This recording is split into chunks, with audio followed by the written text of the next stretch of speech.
Hello. Okay. Hello. Good evening, everyone. Both in person and online attendance. We're here for a purpose. We are sorry that we're starting a little bit behind schedule. There's been a heavy downpour here, and we're just waiting for some people for more people who are on their way to get in, but we're getting started immediately right now. Please, let's just have a word of prayer. Our Father and God, we thank you for such a wonderful opportunity as this. We thank you for your mercy and grace upon our lives. We appreciate you for all that you have done for us. We appreciate you for all that you are doing. And we thank you for today, for the gift of life and the gift of eternal life. We appreciate you because of a day like this, then we have to come to learn something new. And we just commit this program, not just on this event alone, but subsequent opportunities that will come out of this event. Father, we commit everything unto you, and we ask that you prosper them in our hands in the name of Jesus. But we also pray for each and every one that has committed into this. We pray, Father, that you will bless each and every one in the name of Jesus. At the end of this initiative, Lord, let there be testimonies to the glory of your name. In Jesus' precious name, we have prayed. Amen. Amen. God bless you. So, now, why are we here? You might want to come forward a little bit. I know that, yes, but we are having, it looks like we're having more audience online than in person, but yeah, you are still very important to us, okay? So, why are we here? Do you want to know why we're here? And I know a lot of people just had that the youth are having a program. There's going to be a program, or there's going to be an event this evening at Mainland Center, you know, and then some people just had today, and they say, oh, where's the link? And they're getting the link right now, and, you know, some people have just gotten the link today. And there's no time to check what's this all about. So that's why I'm here, to let you know what this is all about, okay? This is not just a one-off event, as it were, in our hearts. The Lord laid this in our hearts to engage the young people, yeah, to showcase the opportunities that are emerging in the world that we have today. Because the world that we live in today is a global village. They used to say it before, but if you never believed, technology has turned this world that we live in today into a global village. So regardless of where you are, regardless of where you reside or where you are located in on the globe, the opportunities that exist, they are the same all over the world. They're you know, you know, um, shrinking, and they're emerging all over the world right now. So I can sit down here in Nigeria and get tap on the same opportunity that whoever is seated in the United States, in Europe, or wherever is the opportunities they are taking advantage of. Okay, and we also share the passion that our young people, we have a lot of energy. We have a lot of potentials. However, some people are just asking questions to say, oh, what can I do? There are questions in their hearts. What can I do? The other day, I also heard that the government of Nigeria restricted some people, even though they have finished their SSC, but they say that they cannot go to the university until they are 18. Some are 17 now, 17 plus. So that waiting time, what do they use it for? Right? And we're here to just showcase to young people, our young generation, what you can begin to do now.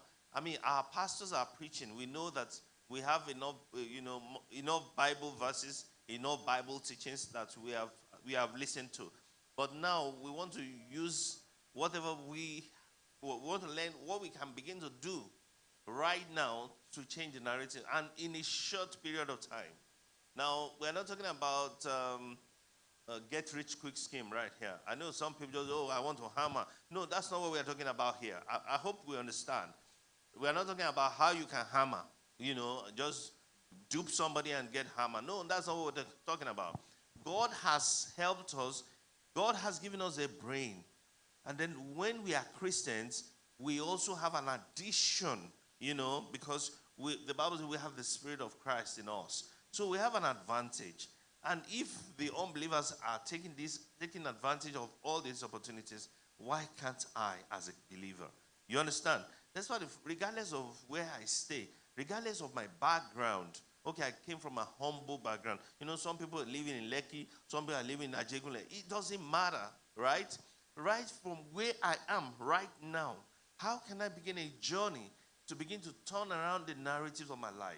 As a young person, even whether some people, the young people, their parents can't even afford to send them to the university right now. I mean, let's face reality.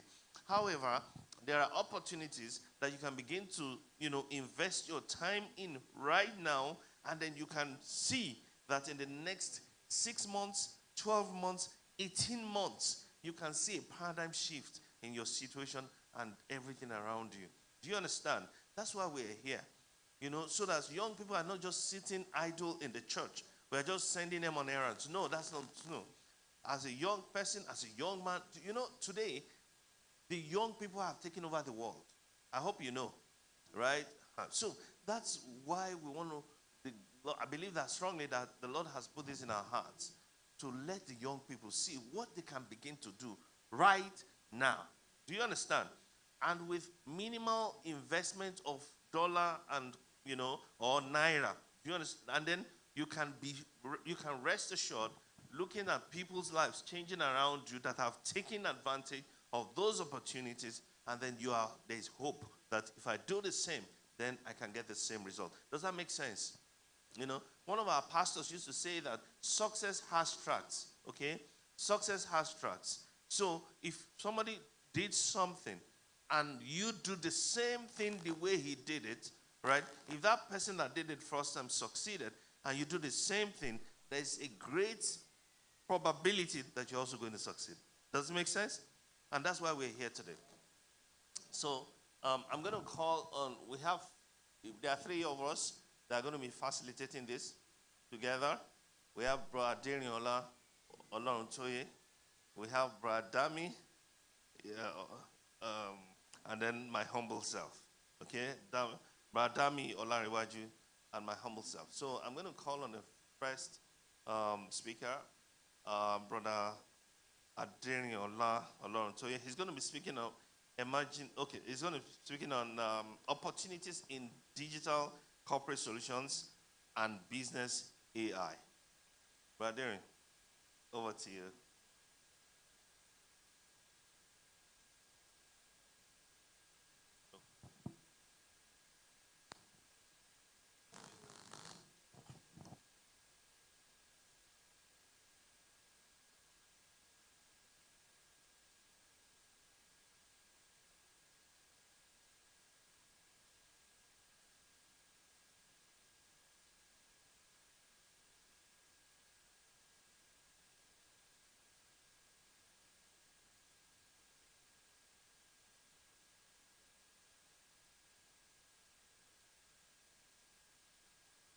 So let me.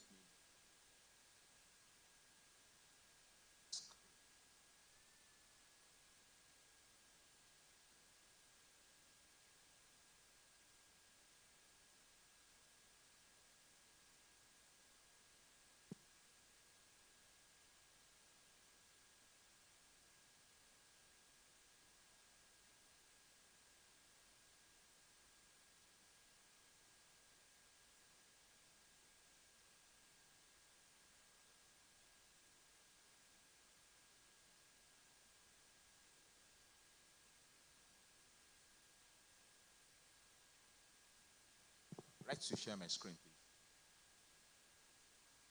Zoom. For the purpose of those on Zoom.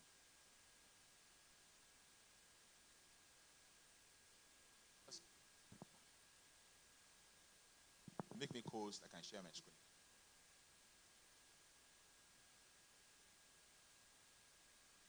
Better. Share my screen.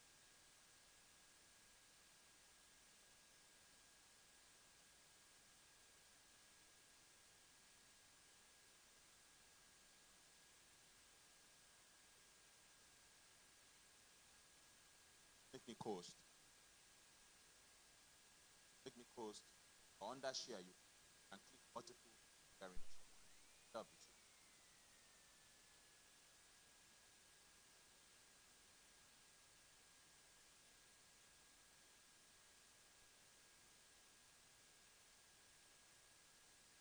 My okay, thank you.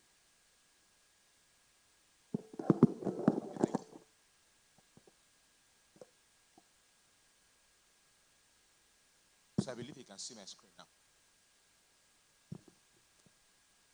So, brothers and sisters, just quickly, I know that we have 20 minutes. This is an introduction in what work has evolved into today. And if we will be relevant for the market, and here in the market, I mean for organizations to want to pay for the value you can create. You'll be relevant for organizations that are willing to pay for the value you can create. It means that what you have that you can create is meeting their demand, it's meeting their needs. So if what you have that you can create based on your skills, based on your training, based on your experience, is not meeting their own evolving need as organizations globally, then you may not be of value to them. Okay? And so you will not fundamentally be employable. And number two, you also not be able to, even as an entrepreneur, be able to create value that people will be willing to pay for. So from my own little experience of over 24 years and having witnessed a shift in the business environment based on how technology has, in quote, forced organizations to rethink how they create value, I just want to point us into a direction of what organizations are doing globally today. Being privileged to serve as consultants to many of them around Africa here. There's something we call the future of work. And the future of work concept, was future of work concept 5 years ago. Now it is no more future of work. COVID accelerated what we used to call the future of work. So from 2020 up until now, what was called future of work in the years before has now become the reality of work. So it's no more future of work. It is now the reality of work. So I'm just going to point us to certain statistics. Okay. So I'm going to point us to certain statistics that will help us. Please type yes if you can still hear me virtually. I think now we've gotten the wind of what the technical issue was. Just type yes just for us to know that you are following us. So, what was the, okay. So what are organizations doing today? Okay, what are they doing? Organizations in Nigeria, outside of Nigeria, are embarking on something. It is called digital business transformation. Digital business transformation. In Nigeria, in Africa, it is just evolving. But outside of Nigeria, it is already the program of organizations. So please note that organizations, and I'm starting with organizations not just because my own work has been helping organizations to innovate, but because organizational innovation accounts for way over 60% of global value. Okay, so if you will be relevant, that's why there are jobs, because they are organizations. Now, for those organizations to still remain and to still be relevant and to still be able to create value for their own customers, okay, that the customers need and that meets their own value that they want to consume. Organizations today are embarking on what is called digital business transformation. Digital business transformation. It is nothing but the fact that organizations are transforming themselves to be able to still create value for their own customers. Simple. They are transforming themselves to be able to create value for their own customers. Because, for example, let us speak the biggest company in West Africa, Dangote Group. Okay? Or let me say Dangote Group is even far-fetched. They are a dominant force. Let us speak the banks, for example. Right. How many of us know banks now? We all know banks. Beautiful. We all know banks. A bank is a business, ultimately. Yes or no? Are banks charity houses? No. No banks does banking for charity, right? That is why they declare profit after the end of the year. Why? Because they are what? They are businesses. Now, the bank, all of us here have a bank account. Yes or no? Beautiful. Now, when did you open your own bank account? Please tell us, ma. 2010. So she opened her first bank account 14 years ago, 2010. Now, to open that bank account, let us look at your experience. What did you have to do to open the account? Tell us 3 things you have to do. You had to do that time. Okay. 1, she had to, by herself, physically go to the bank, Abby. Look at it up. Then, number 2. I had to fill some forms. So she had to now manually fill some forms. Number 3. And then they said I needed to deposit money, so I had to deposit 3,000 naira then. So she had to also now deposit money then. Thank you. To open an account. Now, after you open the account, you now started withdrawing and depositing. Now, look at 2010, 2011, 2012, 2013, 2014.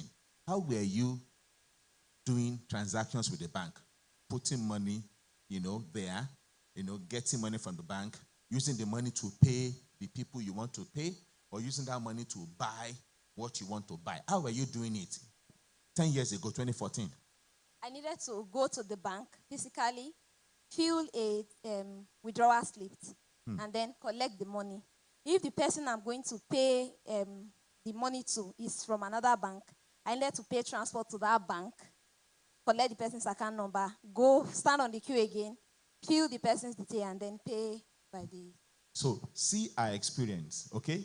To be able to do what we add value to her. Because she's doing all of that because that thing will add value to you, right? Because you needed to buy something, okay, or buy a service or something, and you need to go through all of that.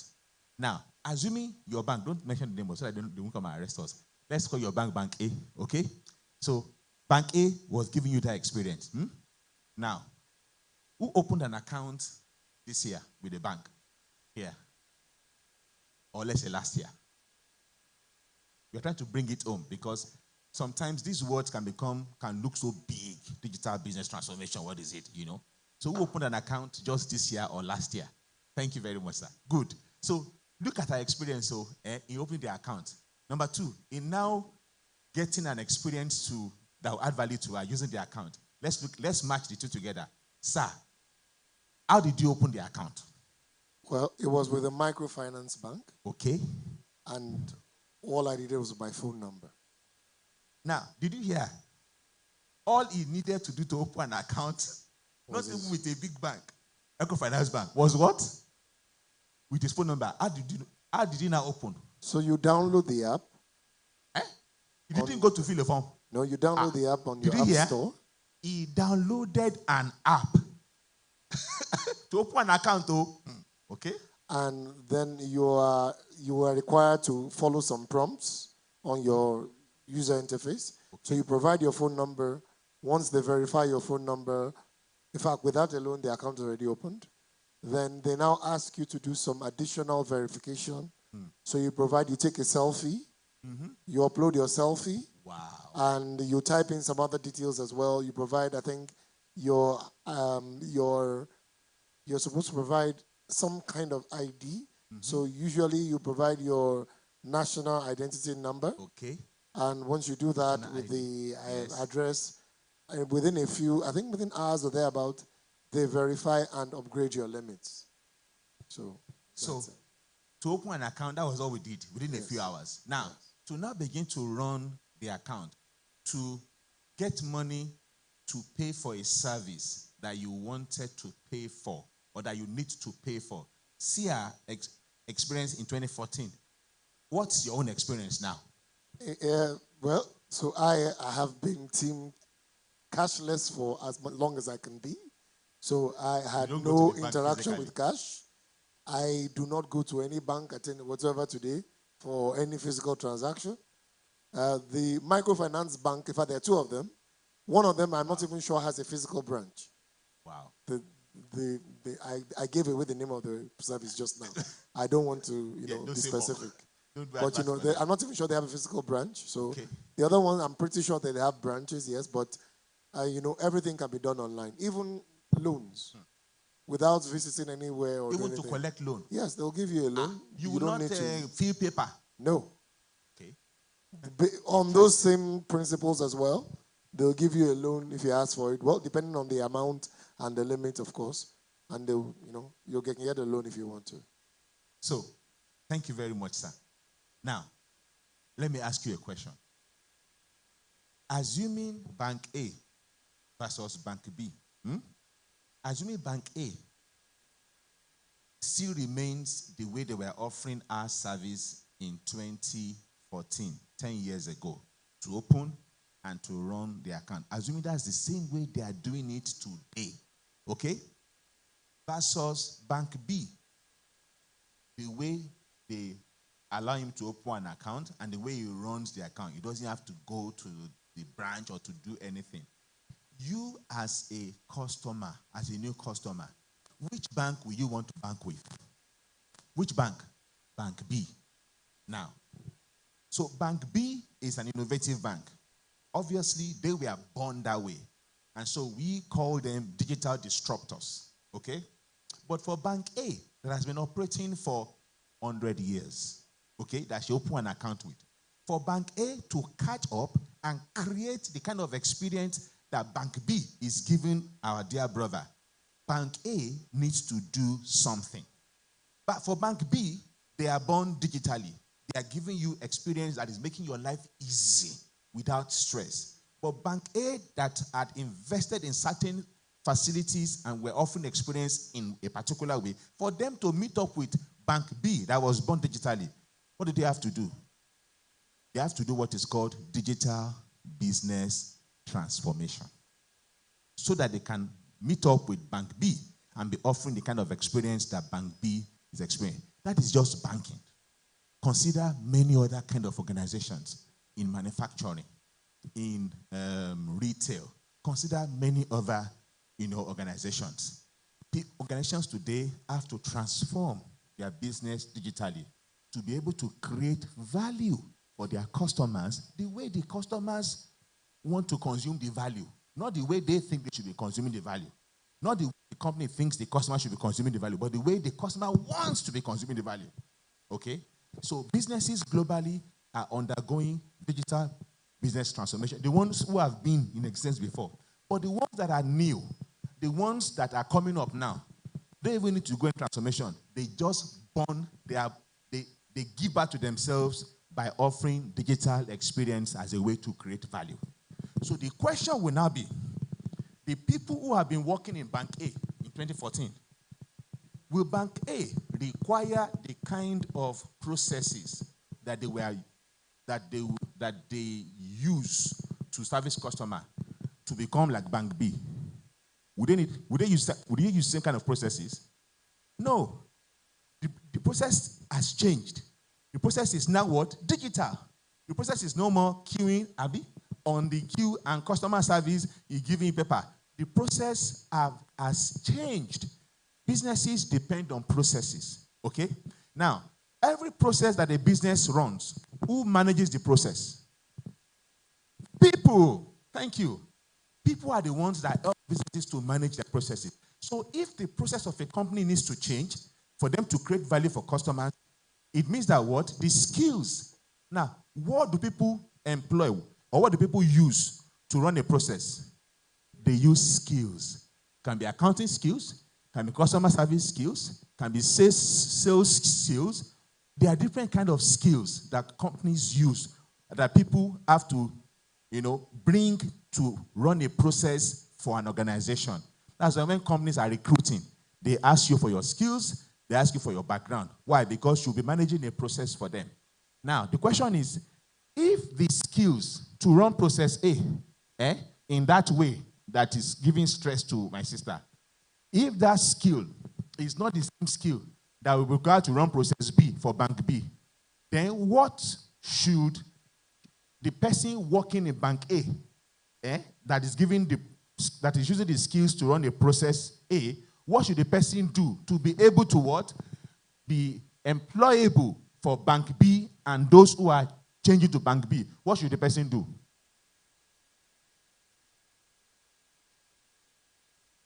Simple. The person has to reskill. But because the skill he has was for Bank A in 10 years ago, based on how Bank A was creating value. Now, Bank A has changed to Bank B, and the skills are not the same anymore. So what do? If I've been working in that bank and I want to be relevant, you have to reskill. The minimum number of hours every year where I work that I have to spend to reskill is 50 hours every year. If I don't do 50 hours to reskill on the right things, though, that are recommended for me, I may not be relevant for my organization in the following year. That's my own experience. And I don't even know until I hit 50 hours and I got a mail from the chief learning officer. Well done, Olorun Otoye, you have reached 50 hours, okay, in these skills and this and that. Organizations want to reskill you, those who are employed with them. But imagine you that are not yet employed with them. For you to add value to them, it means you must have the kind of skills they are looking for. I've said all this story because I don't just want to reel out data and statistics to you. I want to give you the background to these data and statistics. But unfortunately, those of us in the room cannot see it. But I'll give it to organizers and then they will share with everybody. Okay? This is what has led to what we call the future of work. That is now no more future, but it's now the reality of work. Certain skills are what? Are becoming irrelevant. And if we are still focusing on those kind of skills, you will not have any value you can add to an organization today and tomorrow. Our job here today is to point you into the direction as to the kind of skills that are becoming irrelevant, the kind of skills that are now new skills and are becoming relevant, and I'll quickly run through them. Becoming relevant, okay? And where you can go to go and learn these kind of skills. That's all I will do in the next 5 to 7 minutes, and I'll make it very fast. So the fastest growing kind of jobs globally, and I picked this from World Economic Forum. And you can actually go and search for it. One of the things you should learn to do is to search for what will help you. So, because this is public information actually. It's not really, yes, I had to do research. I had to sign up on World Economic Forum site to be able to read all of these things and know what is relevant, for me and for the people that I work with. Okay? Fastest growing jobs. Now, one of the places where we also know the jobs that are relevant is LinkedIn, right? How many of us know LinkedIn? Eh? Who has a LinkedIn account? Who has a LinkedIn account? Everybody should have, please. Good.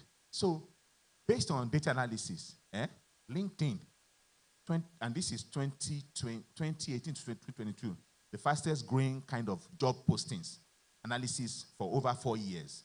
Look at it. 1, talent acquisition associate. So companies are recruiting for those who can spot talent. Can you imagine? Was that job available before? No. Sustainability analyst, note them. Because and LinkedIn is the biggest job platform now in the world anyway. You can't argue it. And this is analysis of, so for talent acquisition associate, okay, 53%. Imagine. Sustainability analyst, 45% and above. Sales development representative. Thankfully, sales people still have jobs. They are still recruiting for them. Customer success analyst. Sustainability specialist. Customer success associate. This kind of jobs that LinkedIn posts. Averagely, in terms of percentage, growth marketing manager, talent acquisition partner, sustainability manager, workplace coordinator. That's the top 10 in these 4 years. The top 10. This is the top 10. So this can begin to tell you where the world is moving with respect to value and job openings. Now, that's for LinkedIn. So I go to some analysis of the World Economic Forum and the kind of jobs that have, so to say, that people are no more looking for. Jobs in the traditional media, entertainment, and sports industry. Okay? Those jobs are taking a new kind of turn. Government and public sector, some jobs are becoming relevant. The most impacted areas where jobs are not relevant anymore, media, entertainment. Why? The question I asked myself when I saw this analysis is it that media has reduced? Is it that what people are creating in the media space, entertainment space, are suddenly reduced? Why are roles and jobs not relevant in that space? Please answer. Is it that people are no more doing entertainment and media? Is it? The answer is no. Actually, there is even more entertainment today than even before. So how come jobs are becoming relevant in this sector and is the highest? According to this reality data, is the highest in the world. The answer is media and entertainment has taken a new form. Simple. Why are skit makers selling? Why are they selling? Media and entertainment has taken what? A new turn. People don't sit down to want to watch movie long ago. Why are TikTok is responsible for this? People are being entertained via what? TikTok. Instead of spending 1 hour to watch movie, you rather watch 20 posts on TikTok in 1 hour. So the sectors of economies globally are evolving. More activities are going on, but not in the traditional way. And the same thing applies to all the other sectors. In government, apart from Nigeria anyway. In information, in our sector, IT, in real estate, financial services, 26% of jobs are now redundant. Between 2018 and 2023, 26% of jobs in financial services are redundant. Okay, so if you think I'm a banker, I'm a banker. I'm a banker. Which job are you doing in banking? Is the question. Which job is relevant now in banking is the question. Not just I'm a banker. Okay? And the list goes on and on. Let me move on to the next one for us to see that our thinking has to change. And the only way we will be able to create value is self-learning. Companies today are looking for, part of the skills they are looking for is those who can learn by themselves. Because nobody has time. In fact, the budget on training is shrinking every day. And I'm saying this because as somebody who has trained over 3,000 people in Nigeria on BI, budgets on training are shrinking on BI and digital transformation are shrinking. So companies are looking for people who can learn by themselves. Can you learn by yourself? We want you to also know the heart of learning by yourself. Where should you go to? So please, areas where jobs are being created. Now, one of the things that is affecting, thank you very much, affecting jobs and affecting value that you can deliver is technology. Technology we know is responsible for the new kind of experience. Consider Bank A and Bank B. Technology, see, to open an account, what did you do? App, not form. So technology is driving Bank B to create good experience for you. For Bank A, to write form, is it technology that we'll use? It's paper now. Okay? So technology has high impact on the experience companies can create. And that means that whatever skill we must have must be technology relevant. The question now is, which kinds of technology are the ones that are adding the highest kind of value? Again, World Economic Forum, global accepted. It's called, please go and Google it. Google the Future of Jobs Report. Future of Jobs Report 2023. Google it and download it. Okay? So look at it. Please listen to this technology that you must look for the skills, look for the skills that you can get. One, big data analytics. So you want to acquire skills, and that's the highest. In 2020 report, big data went down to number 3. But by 2023 report now, it has now become number 1 again. Big data analytics. Because now we want to go to where can you go and learn. But first, what should you be thinking of learning is what we are saying. Big data analytics. Number 2, climate change mitigation technology. Now this one is strange to Nigeria. But I've learned, and I tell all the people that I work with and I train that, look, never ever think going forward that your competition for value creation, which is to make you employable or to make you be an entrepreneur, never think that your competition is your classmate that you finished from University of Lagos together. No. That's not your competition. Your competition is what? Is that small boy in China who is by the corner of the road? Is that small boy in Chennai, in India, who is by the corner of his house learning Java? That is your competition. Your competition is no more local. The world is no more local. Why? Because even as far back as 2008, as a BI consultant, I was sitting in Marina, working in the Marina office of an organization, and the server that I was using to create dashboards, data analytics dashboard for the organization, was in Hague. And I built all their dashboards right here. I didn't leave Nigeria. Somebody else could have logged in from China and have done the same job. So, based on technology that's available now, your competition is not your friend that you finish together in your class. No, it's somebody in China, somebody in India. That's your competition. So you must think global. Don't think local anymore. You must think global. The job you think that you can do, somebody in India can do it. There was a time that where I work, consulting rate was $1,000 per day for my level. Some use online. I will not abuse them. Some Indian guys, we are ready to offer the bank that we are about to start work with, offer them the same kind of skill at $300 per day.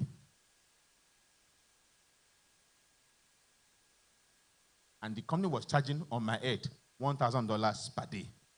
And some Indians, and the CIO told us, see, I have it. $300 per day is what they want to charge. How will we not get job to do? You have to prove yourself that you are better. And really what they did was that they would just put one intern that will be using WhatsApp to be knowing and be reading what he should be doing from one consultant in China, or sorry, in India, and be telling him what to do. And be collecting small money on his head. And you will be rendered jobless. You can't value. So your competition, from today, don't ever think local anymore. If not, you will remain local forever. Your competition is not Nigeria. It's not anybody here. Your competition is that boy in the US is not even becoming relevant. Is that boy in India? Is that little girl in China who has learned Java from primary school? That's your competition. That's your competition. So please, number 3, environmental management technologies. Again, Nigeria, maybe not. Encryption and cybersecurity. Aha, this year Nigeria is ranking high. So that's number 4 skill. Averagely, ask any young person now, what do you want to learn? Cybersecurity. Cybersecurity. We know Yahoo boys. This is what they learn. Because there is what? Ethical hackers. But they use that one to what? To now you do. So cybersecurity is a good course. It's the number 4 ranked technology that is affecting jobs and value creation. Number 5, biotechnology. And I heard that Nigeria, to combat hunger, wants to adopt the GMO maize. Quite unfortunate. Agricultural technologies, digital platform and apps, health and care technologies, education and workforce development technologies, and so many, like that. So please, I will not go through everything. I'm just going to share this with us for us to also, have in mind. Okay? So, as I begin to round off, the largest areas where jobs have grown, and I actually want to read something. Yes. Please listen to this one. Listen to this. So, in the next 5 years, listen, 83 million, that's between now and, this was 2023. So 2023 to 2027, that means it's now 4 years now. In the next 4 years, 83 million jobs are projected to be lost. Kind of jobs will be lost globally. And 69 million are projected to be created. So, constituting a structural labor market churn of 152 million, or 23% of 673 million employees in data. So there is a net loss of 14 million kind of jobs globally. That means that is a red flag. That is the jobs that will be relevant globally, 83 million. The new ones that will be created based on technology that I've reeled out to you, 69 million new kind of jobs around the world. That means 14 million deficit of jobs as we know it, okay, is what will be lost. Now, it gets more complicated. It gets more concerning by you asking yourself, even the 69 million new kind of jobs that will be relevant for organizations around the world, those 69 million, is it the people that were working in the 83 million that will still be in that 69 million kind of jobs? Maybe or maybe not. Okay? What of the new people that are coming up? So what will determine if you or I will still be relevant and be part of the 69 million kind of jobs will be what? Will be our ability to learn, relearn, and unlearn, which is why I must complete 50 hours of learning every year. You see the reason now? So please, it now boils down to how do you now spend your time? Spend your time acquiring skills, the right kind of skills, based on what is adding, what value is to organizations. And there are some places where you can go to go and learn skills free of charge. The skills that these companies globally are looking for, okay? One of them, you can go and Google it, is called SAP Learning Journey. SAP Learning Journey. Google it. I wanted to share it so that you can see how it looks like. Now, the reason why I actually choose that is not just because I work there, it's because 87% of the world's transactions passes through an SAP system every day. 87%. And people don't know. 87% of the world's transactions, world revenue, passes through, is generated via an SAP system every day. So if there's any company that organizations globally rely on to help them make revenue, it is this company that provides technology that is called SAP. 87% every day. So if you want to be relevant, then go and look at what the companies depend on to make revenue. Go to SAP Learning Journey. There are many, and I spent 2 hours with some government organizations in Nigeria who are trying to train Nigerians on this. I think I will update us with how that discussions evolve in the next 1 or 2 months, okay? But they've seen that, even Nigerian government has seen that, look, we can begin to export people. If 87% of the world transactions runs through this system every day, then Nigerians should understand that they can be employable anywhere in the world if they have certifications for this kind of systems. Not only locally, but also globally. So let me go and just show you that interface, what it looks like, and yeah, and let's see, you know.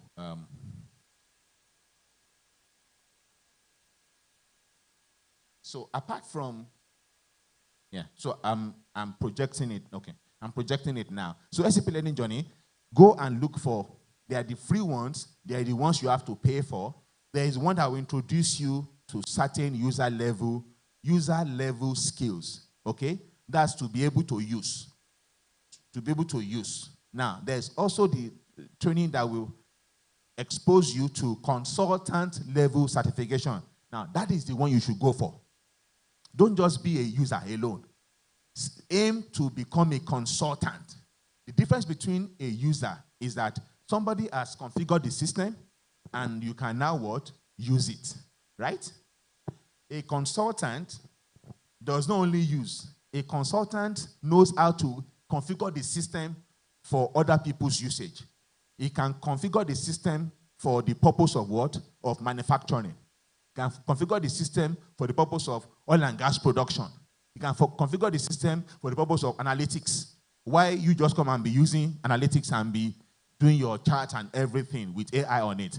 You can configure the system to build new apps. That's the consultant level certification. And you know what? Everybody here can do it. Because you know why? I did not learn computer science and I'm a consultant.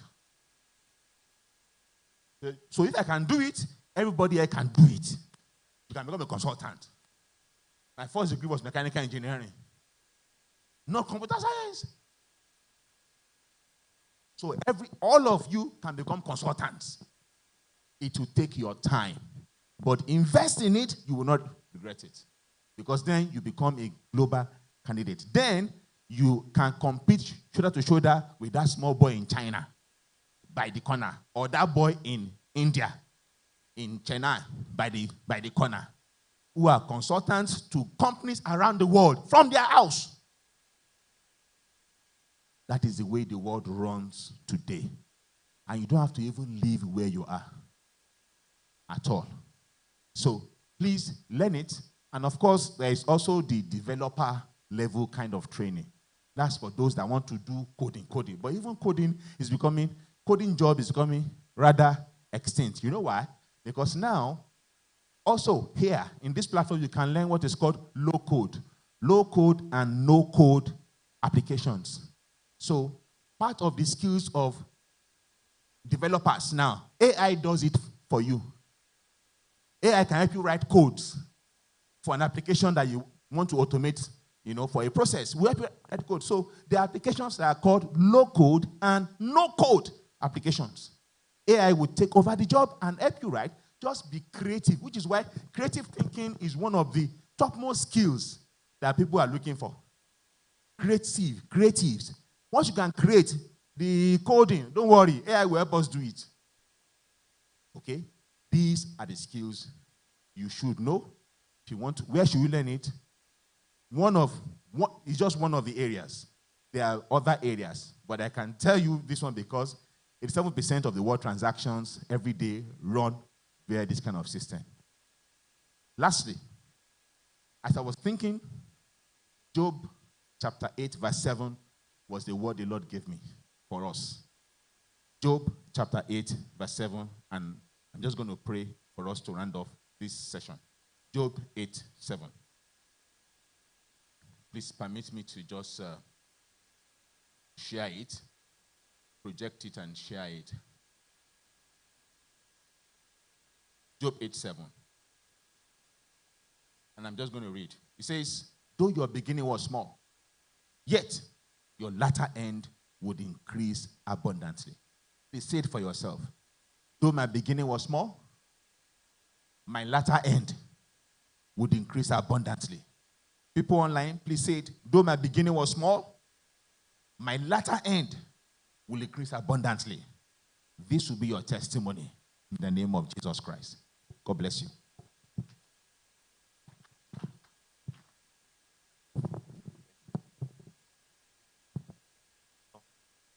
How was that? Right? Okay, in one word, what will you say? And how was it? Sorry? It was great. What we have come to do here today is not just to excite you. I hope you know. I said from the beginning that this is not just an event, something that what it is, I myself, I don't know. What it will become, I don't know. You understand? Just like the prophets, they will see something, and they say, and then they don't know where is, we're going, right? But we only know where we're starting. Okay? Now, I'm sorry that I didn't introduce Brother, because we're short of time, okay? But, sometimes when we see our brothers, the people that we see every day, we just take it for granted. Do you understand? So I want to do a proper introduction. Apologies. Okay? Brother is a leader of digital value advisory for government at SAP, Emerging Africa region, and he has 24 years experience in business transformation across Africa. He first joined the global software giant SAP in 2010 as business analytics leader, digital transformation engagement lead before his current role. I'm going to just paraphrase the last whatever, I have. So because we see people every day, we just take for granted. No, I mean, what we have had here today, sometimes some people actually go out to go and pay for this kind of information. I hope you know. Thank you very much. So he has said I shouldn't read his profile. We have a lot of humble people in our midst. Thank you, Brother Danny, and God bless you. I should also say that, like I said before, we know where we're starting. This started as a burden in our hearts, okay? So we know where we are starting. We don't know where we are going. Okay. Let me say that ahead of time. This is not meant to be just an event. I hope that in the days and weeks and months to come, we'll also have an opportunity to get feedback from people who have attended this session, and then the Lord will lead us into what this will transform into. Okay? Please permit me to bring up the next speaker today. That's in the person of Dr. Dami Olariwaju. Okay? He's a natural communicator with commendable accolades from a group of diverse audiences. And of course, he holds a doctorate degree in business administration from Miles Leadership University, India, and also obtained masters in communication, masters in marketing and communication from Rome Business School, Italy. He has a certificate in marketing and social research from Pan Atlantic University and BA in mass communications from Olabisi Onabanjo University. Well, we have a lot of, great people among us, but they're humble. So the fact that they are humble doesn't mean that you should take it for granted, okay? So that's why I'm taking a little time to tell you some things about them so that you don't take it for granted. So, Brother Dami, please.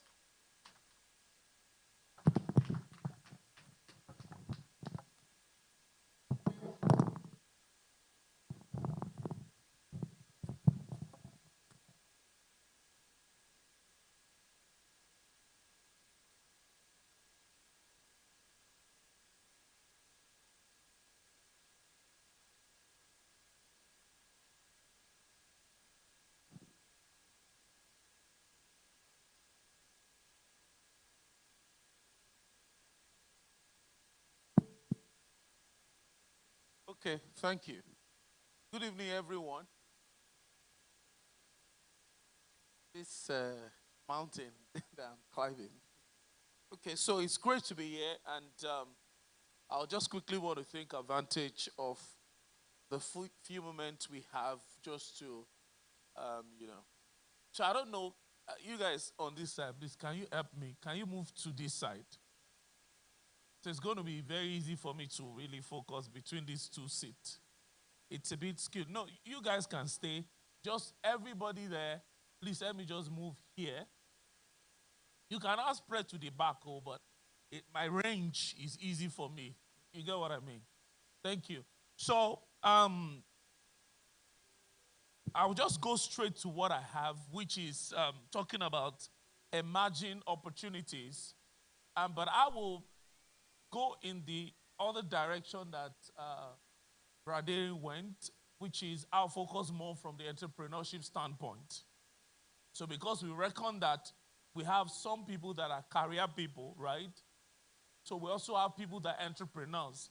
Either you're currently an entrepreneur or you are planning to be one because probably job is not available or you want to leave your job to pursue entrepreneurship. So it is very important for you to understand what is state of the heart currently. Okay? What is obtainable so that you don't go and start a business that you ought to have started like in 1960. You are doing it in 2024. And a lot of us, one of the major errors I see people make in this country is running business based on passion. As a matter of fact, there's this joke that we used to say that, well, if you follow your passion, I hope you will receive passion, which means you have to look for what is marketable. Passion means, like a cane. That's why a lot of people have been caned out of business is actually war. Do you get what I mean? Business is not play. And the reason why we don't seem to understand it in this part of the world, in context, we have about 44 million SMEs, MSMEs in Nigeria. You can't believe that a whopping 99% is a micro business. So, rather than have a lot of at least small scale businesses in the minimum to medium scale businesses, the number of corporations that we have in Nigeria, I'm not sure is up to 1,000, and they're even shrinking. Okay? And it's so pathetic. The Indians are taking over all the assets of the European, Caucasian-based company in Nigeria. I was talking to somebody yesterday. She works in procurement. In some of these, she has worked in FMCG. You know, there are different types. I think she's worked in, I even didn't know that she has left the cosmetics FMCG that she was working with. She now works in confectionaries, which is biscuit and all of that. And she's saying that she needs to leave FMCG. She has built 12 years experience in FMCG, a procurement, that she needs to leave because of what is happening. Because Indians are taking over. And those guys, they are very, very ruthless.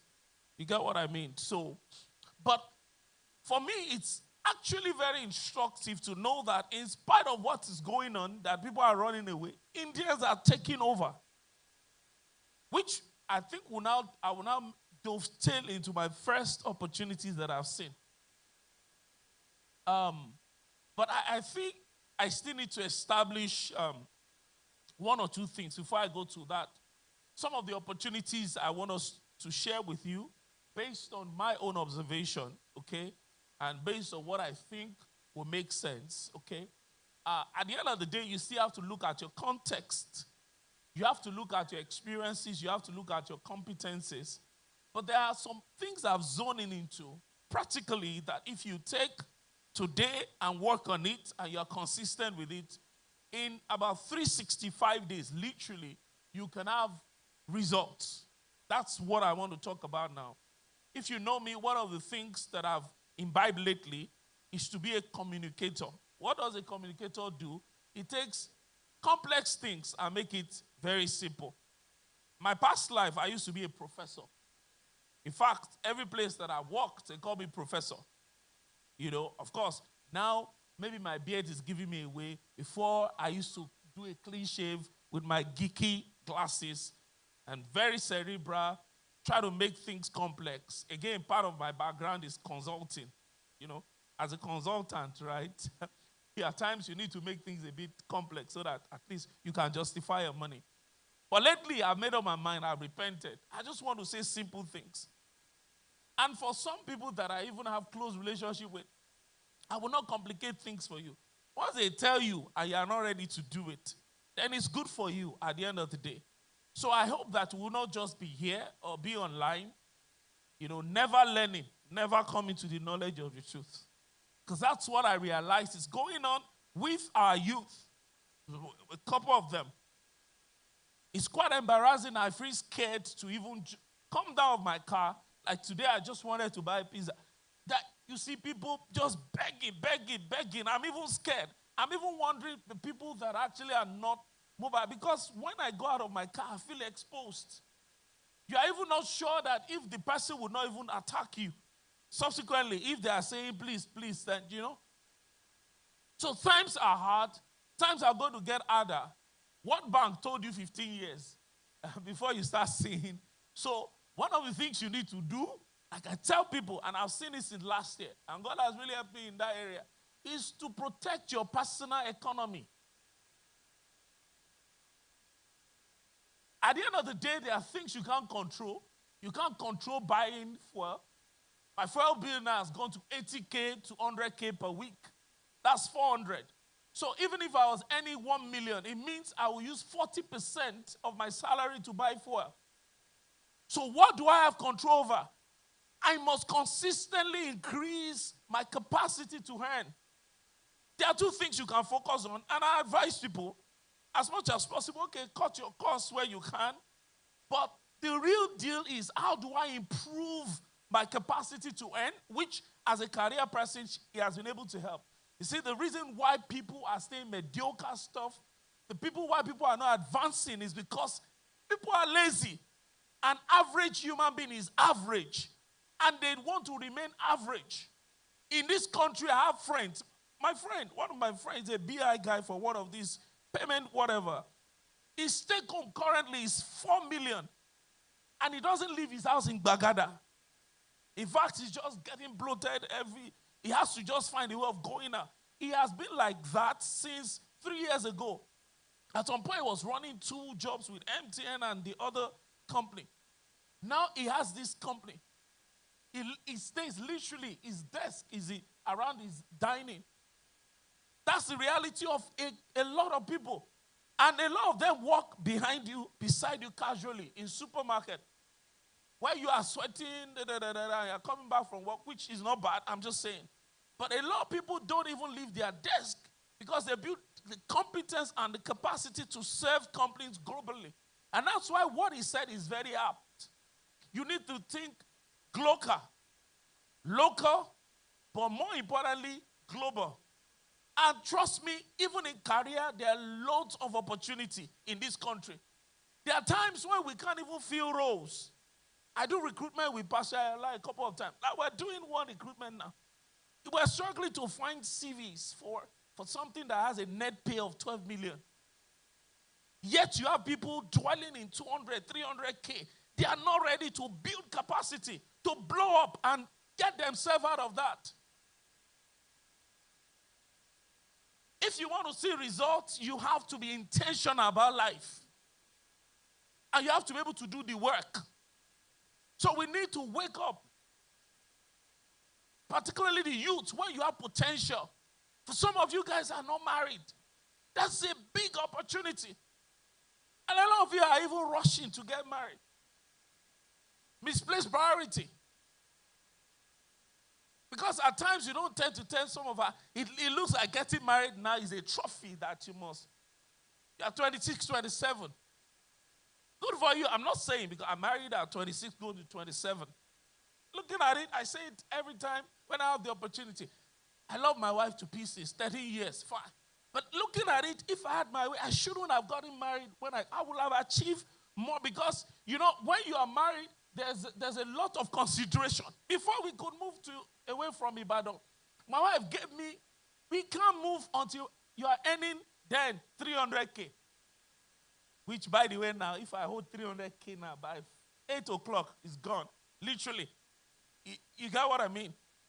But that was a major one there, and that served a purpose. That's why we were able to move to Lagos fully. I was going to Ibadan, Lagos, Ibadan. There are times when I'll even be, but that's a story for another day. But what I'm saying is that a lot of you have time. What I'm trying to emphasize is not marriage or not. It's the issue around time and the freedom.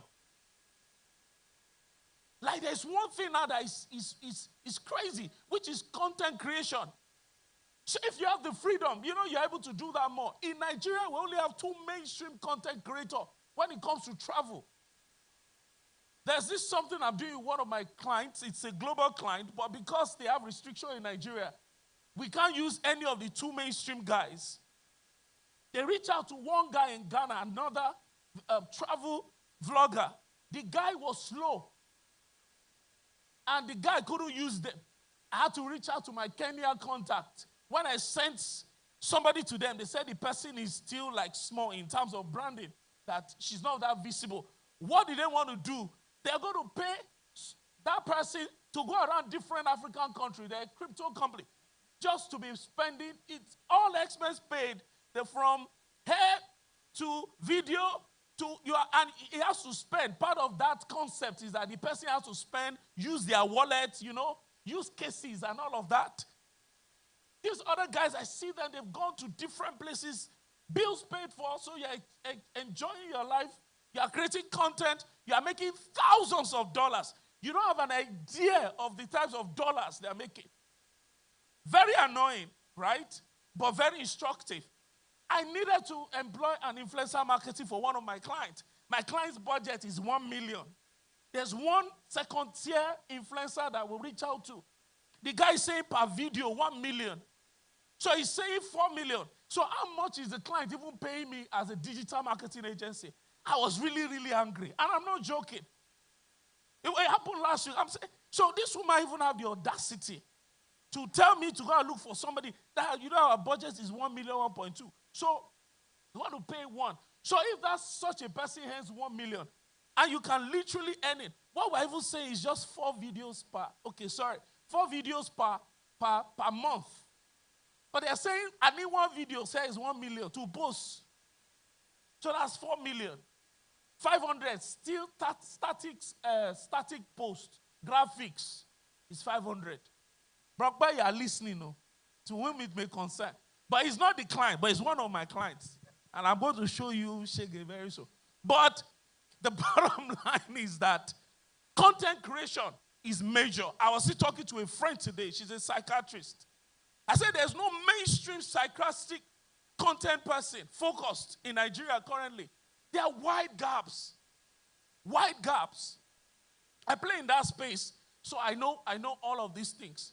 There's a guy that just moved into the verticals of legal. He was doing something, so if you know some of these influencers, I don't want to mention his name.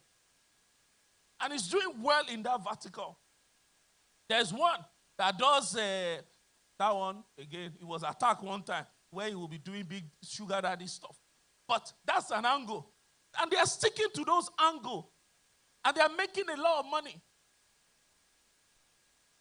Just to create skits, content. Because people need snackable content. What you were talking about there in corporate, in legal parlance, we call it TikTokification of media. So that's why you saw what Instagram is doing now. You see that your default setting is Reels. Of course, they wanted to buy TikTok. TikTok said, no, we're not selling. Okay, so in normal Instagram dimension, meta dimension, we'll attack you and attack your feature till it becomes our own. So in about 3 years, you wonder who started Reels. So that's how they do their thing. But TikTok is resolute. I still go to TikTok every day. It's just ubiquitous. It's easy for you. So, but the whole idea is they build those platforms. A lot of us will just be browsing, giving comment that does not make any sense. Whereas you can take a vertical. You can take a vertical. You know, it's quite funny that you don't even have enough female in that space. Because one of the irritating things I see when it comes to content is when a man will now try to do an African woman or something. It's very irritating to me. You see beards. They will even put beards and they will put lipstick. It's not something that sits well with me. But that's just to show you the opportunities that are available. So in the media space, you can choose the information, the education, or the entertainment, or a fusion of all the three. You are a fashion enthusiast. Why don't you become a fashion critic? Why don't you move around and document that? The best places. There's a platform on TikTok, and you can't believe influencers, their powers are actually real at times. I go to some places now because I saw recommendations on TikTok. Yes. There's one place I went to, Yaba, that day I just felt like I want sugar rush. But I just remember, so when I got there, I even showed them the video, that this is the milkshake, the way you did it with the Oreos, with, Maybe I thought I was going through a momentary midlife crisis at that day, but I needed the sugar and I went for it. Do you get what I mean? Exactly. And they have one gigantic, what's it called? Burger. You can't eat it like this except your mind is wild like whales. So I can't even eat it. I started on layering it. Left there and I said, I hope everything is well with me. But I went. But I saw it online. Do you get what I mean? So there are platforms like, so there's one of them that is called Ijekuje. So they go around like that. And they create a lot of content. There was one they did where they did a 24-hour turn. They were now passing the baton to themselves. So some group will spend 3 hours. They eat, they show you they had maybe 500 or 300. They pass it on. Like a 24-hour run in a restaurant. Just in this country. So in terms of TikTok, there's relationship angle. The good thing also, as a kingdom person, this narrative, a lot of people have taken all over this narrative. So there's an opportunity for us to go into that space and do clean content. We can come together and do clean content. At the end of the day, one of the central things that must happen to us in church, otherwise we are just going to get to that place where we just become a sectionalized aspect. I leave my estate in the morning. The first turn outside my own CDA is MFM, then another 2 redeem, not too far from each other, which is very interesting, but you get what I mean then? Cars are parked, Then till I get here, different churches, you go. Now, the thing is that our life seems to be isolated, like it's sectionalized. So it's a religious thing we need to go on Sunday, and we do it. But on Monday, our life is different. In fact, from 12. Because by the time you go out to go and eat after 12, everybody's now struggling for space. And by cap, you can know, this person is coming from this church. But our life is not impacted because we are consuming other things in between that is defining us. We call it pop culture. So one aspect that needs that is popular culture. And you can see how that Afrobeat has been able to drive that. They fill up stadiums now. You don't have an idea. One of them, they said, rejected $5 million because he couldn't smoke in Dubai. Do you get that? I didn't say 5 million there. $5 million. An average of these top 5 guys in that space earn nothing less than $50 million per annum for the last 3-4 years, per annum. One man, max, you have some other crew members and all of that. So media is very critical. And under media, there's film, there's content. So you can even start from that content standpoint. Gradually, Nollywood has taken its place globally now, comfortably. All of these average movies that you are seeing that they are launching, Lizard B, they are average of $100,000 to buy them, that Netflix is playing. For some of them, they are able to negotiate more. They get up to $150,000, $200,000. And one of them last year in cinema did $1.4 billion. And the same person did another, another 600 million. So in a year, apart from other franchises she was able to do $2 billion in cinema. That's just cinema, that you take it. I have this report on Nollywood Performance 2023.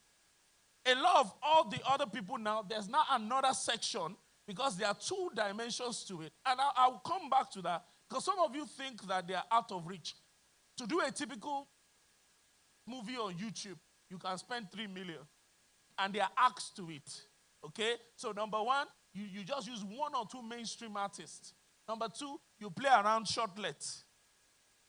Go and watch all of those, your YouTube stuff now. And they are garnering 1 million, 2 million. You will see that the scenes are not much. The cast, including the support actors, they are no more than 10. And you can put it there and you can run it. It's called advertising video on demand. What you are watching in Netflix is called subscription video on demand. So, and there are different economics to them. So if you are inclined to media, to content, there are several opportunities I've just showed you now. And collaboration is key. Some of our youth needs to come. Some of our choirs need to become, you need to change the name. You can't be using gospel anointing choir of God. Stop that. What happens to urban beats? Then you can go from there and go mainstream. And keep it clean. But keep it cool. Interesting to listen to, edifying. At least Timi Dakola has shown us some of those pathways. So even as individual, you can break through. You can stay in the choir, but you can begin to have impact in the pop culture. You just need to be strategic about it. And collaboration will be key. So media, entertainment, there is a huge opportunity. In terms of, so there are 2 dimensions. Brands will pay you. I've given you an example now that is annoying me. So I told myself, I need to be an influencer. But I will not go in that direction. You know, the good thing is that you can be an influencer with technical stuff. You know? So for me, my core is marketing. And I'm doing well doing some of these things. So I just said, I need to go and structure my podcast room again. You know? So when it comes to that, I can be a B2B influencer. Okay? And you have them even on LinkedIn. And that can give opportunity. But for some of you, there's relationship, there's business, there's comedy, there's whatever, you know, a whole lot that can happen within that space. And you can build a craft around it. And that is not going to go away. Now, because finally also in Africa, we have been able to unlock that African The next thing that has that global traction now is fashion. So things like what is wearing is going global now. You see all those Ashoke, batik, all of that. It's going mainstream. Do you get what I mean? Like you will make a lot of money from that because it's unique. Like I said, for example, on the issue of movie, finally also, Nigerians, we wanted to do action film for a long time. We never knew that the only way we can do action film that will be sensible is inside our epic. Have you seen those epic lately? And now they are fusing that. So it's the Abijawara, kind of whatever. But they brought it mainstream with proper cinematography, with epic narration. They've gotten it. So we don't have to struggle again with doing action inside. So there's something about the African content that needs to go global, and it's already going mainstream and global. How many minutes? How many? 2. Okay. The second point, the second main thing, there are 3 main things I will say. So I'll quickly rush it too. Small scale manufacturing. That one just clicked in my head last week. Number 1, let's even talk about, people don't know that granite is FFCG products. And some of these other things. But there are some other substitutes that parents will need. Now that all of these guys are going, you can be very smart to come about some of these diets. There's a lot of some of our local stuff that we can turn, and you can begin. The good thing is that modern trade, so in trading, there's something you call modern trade or informal trading. Nigeria, because of our peculiarity, our market structure is tilted towards informal trade, Ukiari and the rest. Now, in South Africa, in Kenya, modern trade is over 50%. So the tendency of you buying meat in local market, like you will be putting your leg inside cow poo to go, and you say you are looking for bargain, it's just 2.1920. But because of, but you will see that now with the emergence of Boku, gender, a lot of, so retail is going more formal and more formal by the day. So which means that you can begin to structure and package. People are more health conscious now. Because people know that they can easily pick food poison on those local market, by the time all these big fly that their hand, they are like this, flies on, and they carry things, So people are more health conscious. So, and they also want to go in an environment. You can't believe it. But my underwears, I bought it in supermarket in the last 8 years. Number 1, I don't even have the luxury of parking. You know how parking safe is even in, so you park. Your heart is doing boo, boo, boo, so that they will not go and put something. Last one will not. Do you understand? Why do you have, you want to, that's what we call it convenience shopping. And convenience shopping, understand the fact that even with clothes, let me think of things. Even electrical stuff like plug, like everything. I used to buy it in supermarket though. At the end of the day, I've looked at the difference. It's not, and that's how it's supposed to be. You see, the reason why people still go through informal retail is because they think there's bargain. But now with more SKUs, with more variety coming through within a convenience space, people will prefer that. And you see people, all these lipstick and code, and some of you will say, I'm going to Balogun, and it looks like you are going to Mission Field. It's because you slept. You understand? You walk inside supermarket, you buy your lipstick. At the end of the day, you see, the transport, the only difference that you have saved, which you have not saved, is that transport to Balogun. You have just wasted your time, with people, by the time you come back, your body is because people are just, you understand what I'm saying? So, because of that emergence of that more formal retail, the more formal, the more you will need suppliers within that system. The good thing is that you don't have to produce those things. Just look for a particular line. I was talking to one of my FFCG clients that we work for, and we were just reviewing, and she told me that they are in 500 stores in Nigeria. 500. When they are selling like Wi-Fi, you have no idea. They are a cosmetic beauty. Of course, they have detergent too. They don't even understand what we're saying about this economy in terms of, sales, right? Because they build those distribution network. Imagine, let's use the example of Grano. They're supplying Grano to 500 stores in Nigeria. Please now. So small scale trade business and manufacturing, if you can manufacture, which is backward integration, or you can start with trading first. Why don't you collect from all these women around? I told you, from formal retail, informal retail to formal retail. The last one, again, it's because I've touched retail and manufacturing, I've touched media and entertainment. The last one will be services, which is what I've done or I'm doing. The good thing about service, if you are smart, because coincidentally with services, you can even run it without any bill. You can be staying in your uncle's house, you are not paying internet, you are not paying rent. So all you need to find is an area where you are good. I'll give you a rough example, graphics design. So let me even give you the most practical one, because some of you think some of this is far-fetched. If you decide to do graphics design for this church, and you talk to Brad Denny's church, because they do graphics, and you put them on retainer, 50K per month, for example, you just need only 10 organizations. Are you telling me, if you walk the length and breadth of this street, maybe the next 2-3 streets, you will get 10 businesses that will be more than willing to pay you 50K to do some set of graphics for them. And you can keep almost all the funds. Because service business is one of the businesses where if you are smart, you don't have to spend so much as in manufacturing. And you can begin to scale your business that way. Of course, it now depends on different scale and levels. People like him understand that because now they earn per project. But what I've brought to service business is retainership model. So this is what I do. Retainership is my core. Project will now be bread and butter. That's my overflow.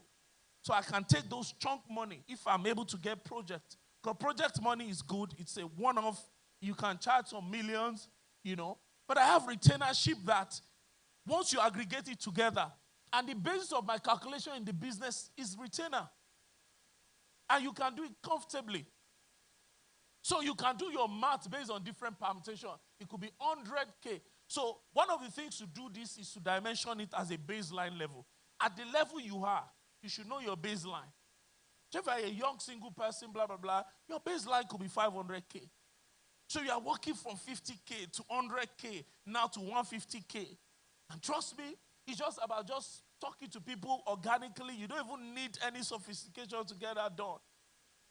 Website, depending on how sophisticated you are, if you don't have so much overhead, maybe 300, 400, and you're calculating, okay, what if I can do just one website per month? So as you are doing one, you are going to different conferences, talking to people and all of that, and you have gotten the website for this new month, next month, and you do that and you are disciplined and you keep the money. You cannot even take the money and put it in investment that generates some monthly income so that you are not under pressure. But you keep pushing and you keep scaling. Once you get to a level, you can move to business development, you can get a technical person, or you still remain a technical person, get a salesperson, then you start scaling your team also like that. The same thing with fashion. If you go ask my wife now, I'm not sure. She has made more money this year than she made last year. But she was gisting me, which is quite funny. Maybe I'm casting her, where you can calculate so that we can also check if she will pay. Well, I'm sure she will pay time because she's already calculated. She's telling me that this year will be the first year she will make one cloth for 1 million. She has been desiring that. You hear what I said, though? But that's not even for some people. That's their daily occurrence. There are some designers in Lagos. Their starting price is 1 million. I'm telling you, my wife said this year, not last year when people say, because people think the past is always a better time. This year, for the first time, she's making one single piece of cloth. I think the charge is 1.2. So she crossed the one for one piece. Why? Those people are in diaspora. She has more diaspora clients, maybe 50-50. The same even in my own real estate business, 50-50. Because by the time they convert dollars, So don't think local. That's what we're saying. There are a lot of FDIs that's coming in. Nigeria generates $20 billion in FDI. Sorry, not FDI. Remittances, like people sending money from above. Nigerian diaspora. 50% of it goes into expenses, but the other 50% goes into more strategic things like investment and all of that. They send money in for you to sow for them. They will now send dispatch. People will dispatch the thing to them globally. So I think with this few point of mine, and there's one data why right guys presenting.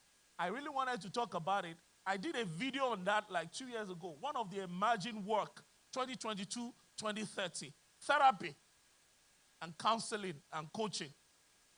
Why? Because a lot of people will be more perplexed. I've seen that. I saw that 2 years ago. I didn't even know that fuel was going to get to 1,000. Even mental health doctors are getting mental health problems now. You get what I mean? And I'm not joking. The reason why it came to my head is I had a conversation around that. I was talking to that my psychiatrist first that she was saying, does you see me about some of their doctors that have mental health? So, how is mental health people having mental health? Do you get what I mean? So I don't understand. People are getting pensive and stressed out and all of that. So if you can build competence in the usual, the people are more expressive, now, even with the emergence of all this foreign exposure, people suddenly need to do therapy. Especially if you're earning 2 or 3 million, paying for therapy might not be a problem. Do you understand? Suddenly you just realize, we are always wanting as human beings. You didn't need therapy but now that you have 3 million, you must well spend the money so you position. But quite honestly, seriously, some people need that trauma, therapy of some sort, marriage, career coaching, all of those things, if you have, and those are at least side also. At times it can be side also. Some of us will spend 20, 15 years. We're now in senior management position. Those are cool, clean way of mentoring. Yeah, you can mentor people within the setting, but you can commercialize it and earn a figure. People are willing to be mentored, especially if you have narrow competencies that are difficult to navigate. People will be willing to pay you, leadership coaching, all of those things. So with this, I've been able to give you 4 opportunities that you can build on. And I hope that beyond hearing, you'll be able to look at how you can dimension any one of these 4 areas and make money. Thank you. Thank you. How was that? How was that? I didn't get any response. Yeah. So someone is supplying an item to 500 supermarkets. So just try to imagine, because if they're going to make profit on one supermarket and then multiply the profit, we always try to think about big numbers, right? Without thinking about the economies of scale, right? If you say small margin and then you are able to capitalize on the volume, then you'll be smiling to the bank. And that's one advantage that we have in Nigeria, that we are not yet, taking advantage of fully, right? Because they say they always excite us to say we are the largest nation in Black Africa, right? The largest black nation. So what advantage are we making out of it? So you have just had some of them, and I pray that the Lord will help us, okay? So because we are running short of time, and I don't want us, I think we should wrap up in the next 20 minutes or thereabouts. I'm going to be very fast. Apologies about that. Brother Dami, I hope there is opportunity for mentorship for our young people, because, some people need people to hold them accountable, right? And then before they can, you talk about laziness, you talk about some of these things, but some people are lazy, but they don't know they are lazy. No, is it funny? No, okay, no, so I'm sorry about that. Maybe there's a better way to have phrased it. Maybe there's a better way I should have said it, right? Okay, because personally, the reason why I'm asking the question is that personally, that's what is in my heart. that we should give opportunity for mentorship for some of our young people. And I personally am willing to mentor some of them that will be able to pay the price. Okay? And part of the things that I'm going to teach them, I already have them.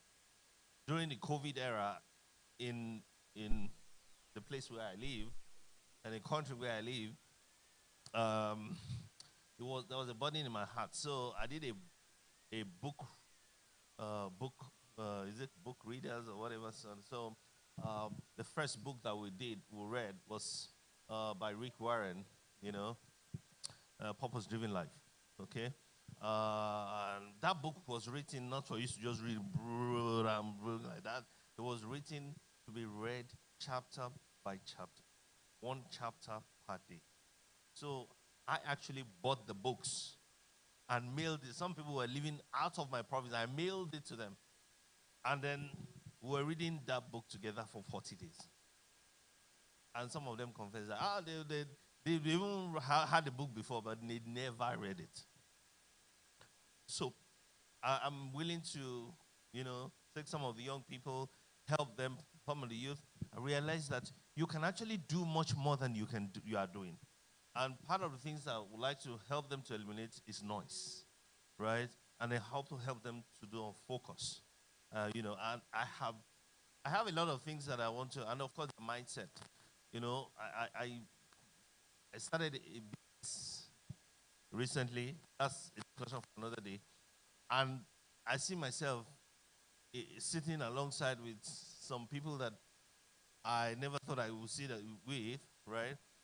But because I have learned from Les Brown that if you want to change, the reason why he got to where he is today is that one of his, somebody that stood like a coach, said, if you want to change the narrative, you have to change your company. You have to change the people that you move with, right? So what he was doing, the same thing he was doing. Now change the company, the people he rolled with, and then his income skyrocketed just because he was now moving with different people. Do you understand? The same thing he was doing, and now the same thing he's doing.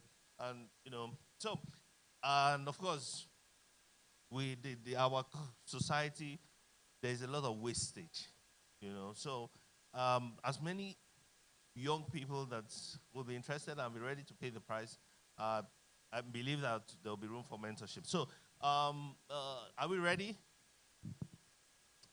Oh, my first video. I'm going to be just showing up with young people opportunities in the new and emerging technologies. There are a lot of things that are happening so rapidly. And of course, some people, it's just where to start from, that is their problem. Where do I start from? So I want us to know why we are talking about this, because next year there's a deadline next year. When I got to Nigeria, they said, that GTB just did the migration, and now Zenith did their own, blah, blah, blah. Immediately, because of what I know, I have an idea of what they are doing. I have an idea because there's a deadline next year, so if you are not meeting up the deadline, first of all, if anything happens, you're going to pay a lot of fines. Right now, the amount of whatever they inflicted on no company will just be excited to inflict pain on their customers. But they must have weighed the gains, the cost benefits, right, before they embark on it, right?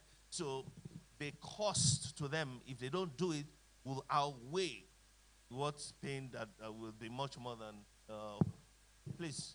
Can we do the video?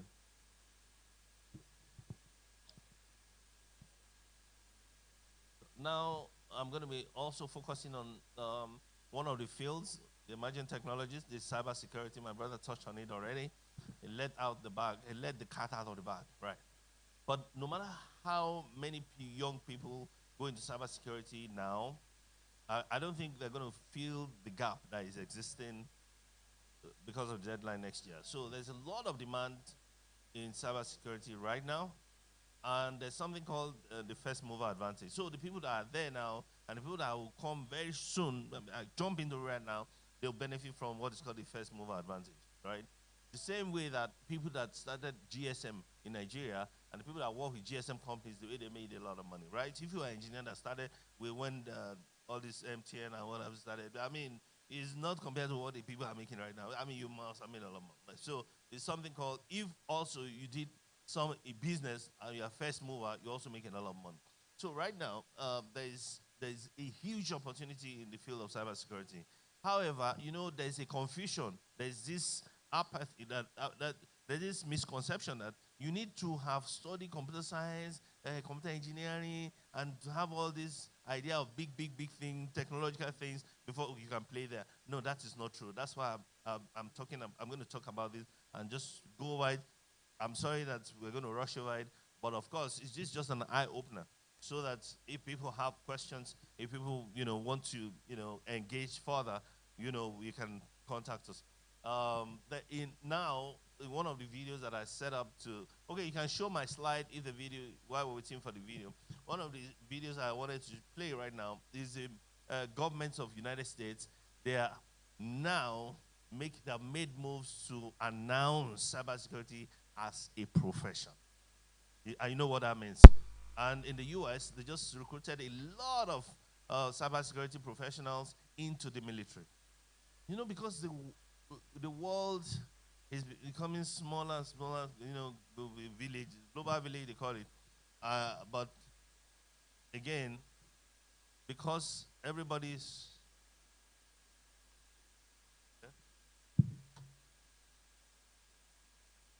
How you can help me? Can you... 1 second, please. So, like I was saying, there's a huge opportunity in there. There's very huge opportunity in cybersecurity right now. And I want to demystify it, you know, just to make it very simple for everyone here to understand all those, you know, intricacies that surround it, okay?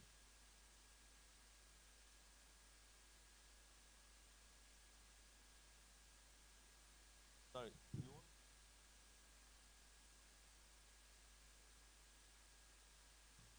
Are we good? Can you play the... Are you able to...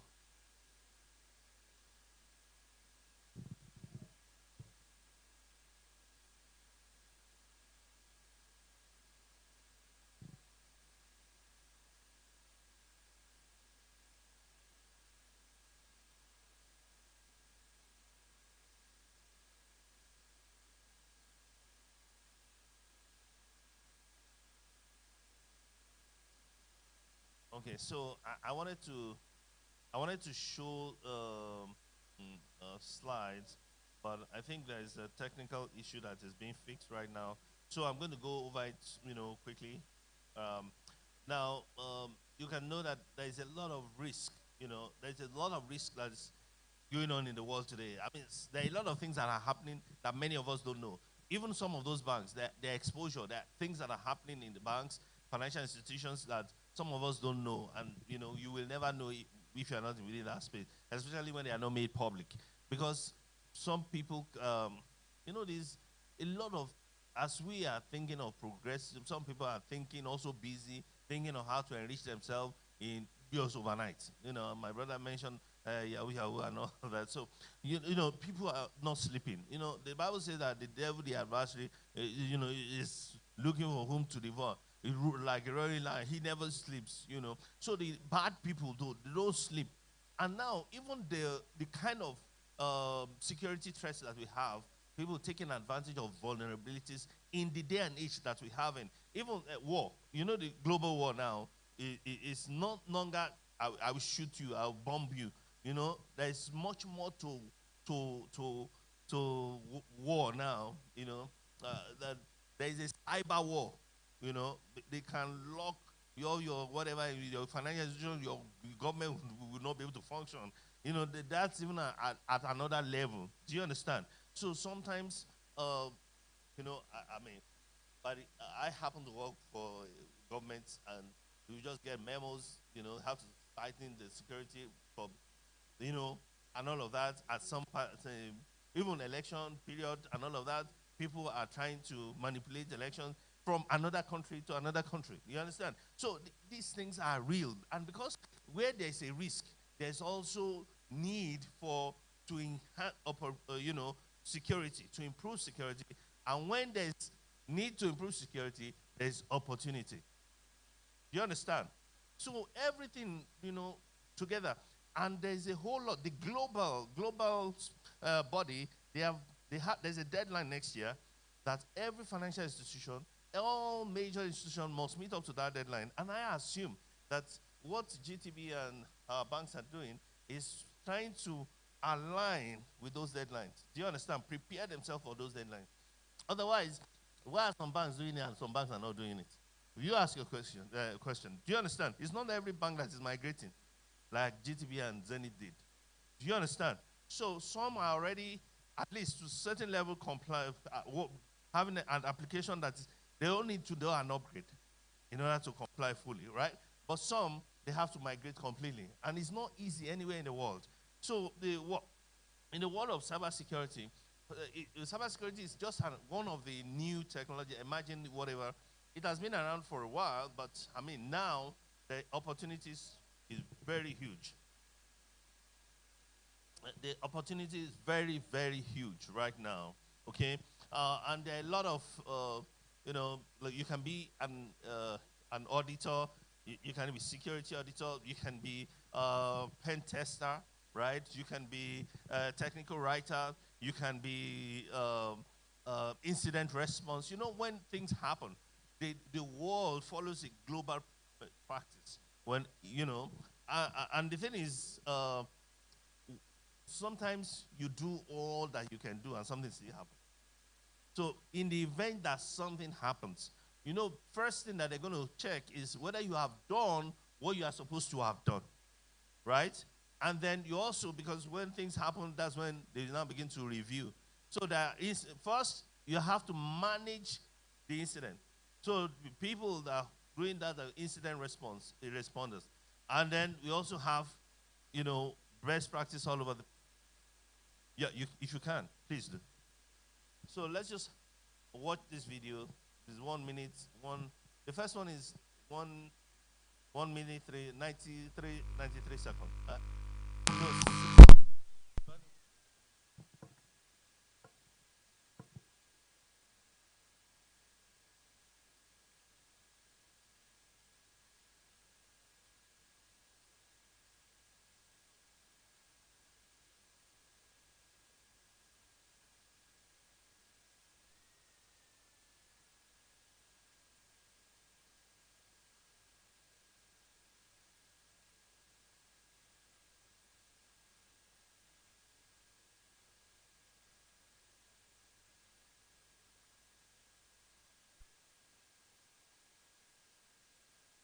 Hi, I'm White House National Cyber Director Harry Coker.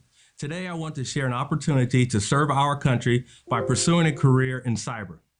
As Americans, we all should know the value of service. Every generation throughout our history has stepped up to meet new challenges, coming together to protect our country's values and to create a better future. Service is personal for me. I served 20 years in the United States Navy and 20 years in the United States intelligence community, and I am the son of a Navy spouse and a Navy chief. I know the service and sacrifice of both those who put on a uniform as well as those who stand by their side.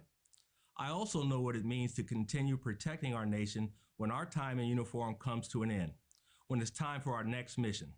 And I know my story is not unique. Many families are similarly dedicated to service, bringing their specific talents to serve our country in a variety of ways. And one of the ways they serve is by working to defend our nation in our increasingly digital world.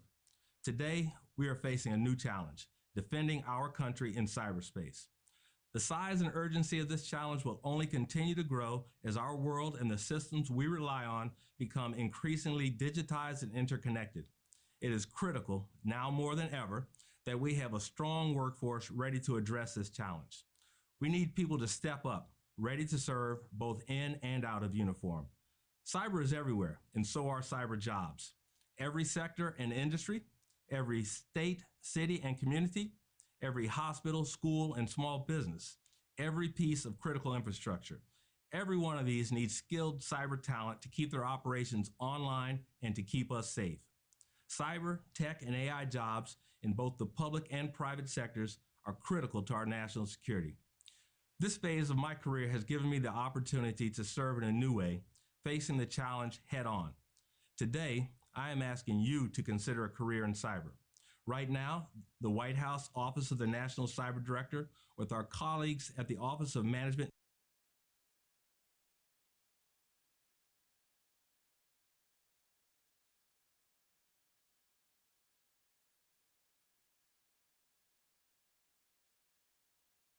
That's enough. Okay, so that's just a tip of the iceberg, right? When the government of US is encouraging people to embrace, you know there's something at stake. I hope you know. Right. Okay. The second thing is, how did I come here? Now, I work with IT service management. Before I left Lagos, I had ITIL expert, ITIL version 3 expert, but I didn't even understand what I'm talking about. I did 7 exams. The last of the exam is managing across life cycle. That exam, the training and exam itself, $500,000. 500,000. Sorry, 500,000 naira. Okay, so one exam, one training, one exam, 3 days training and exam. And I mean, I actually wrote HP Global Education. I wrote them to say that, excuse me, I know that in this class, I am the only one that is paying for this training by myself. Every other person in the class is training being paid for by their organization. So I requested for a discount, and they gave me a discount. Yeah. So, but today, that was in 2010.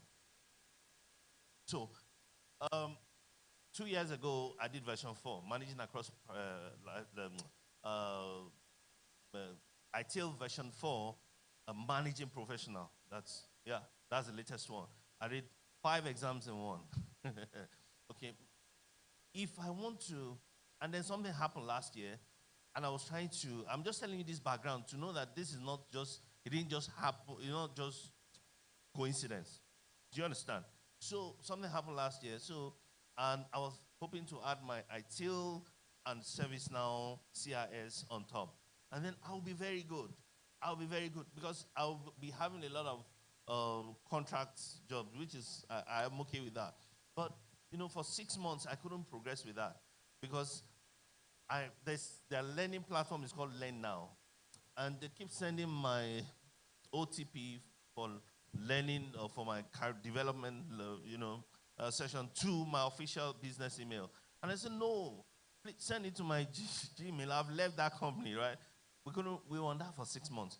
So in the space of 6 months, I just said, why am I wasting my life waiting for one company in the world? I mean, there are uncountable things that I can do in my life. So that's when somebody has told me, I've been told about embracing this cybersecurity thing. I've resisted it for some time. So then eventually I just made up my mind.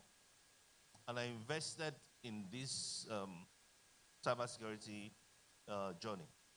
And now I want to encourage as many as young people. You know, we are in the journey together, but I'm just one step ahead of you. Okay, so because 3 out of the 5 fields in cybersecurity don't require any technical background. 0 IT background. And in 6 months, you can prepare yourself to start, prospecting for jobs abroad. So now, people say, I want to jackpot. Many people abroad, they have sold their vehicles, sold their houses, sold their properties, and their stock. I am telling you confidently. Now, there are certain, you say, oh, things are high in Nigeria. Nigeria is peculiar because we're suffering from 2 things. We're suffering from 3 things. Now, but inflation is global, right? Now, during COVID, we're buying a liter of gas is 88 cents. Now it's 150, if I'm not mistaken. That's about double the price, right? So inflation happens everywhere. Now, in the place that I work, they say their union, they were negotiating for salary increments. when I joined them, they said they have been negotiating for 3 years.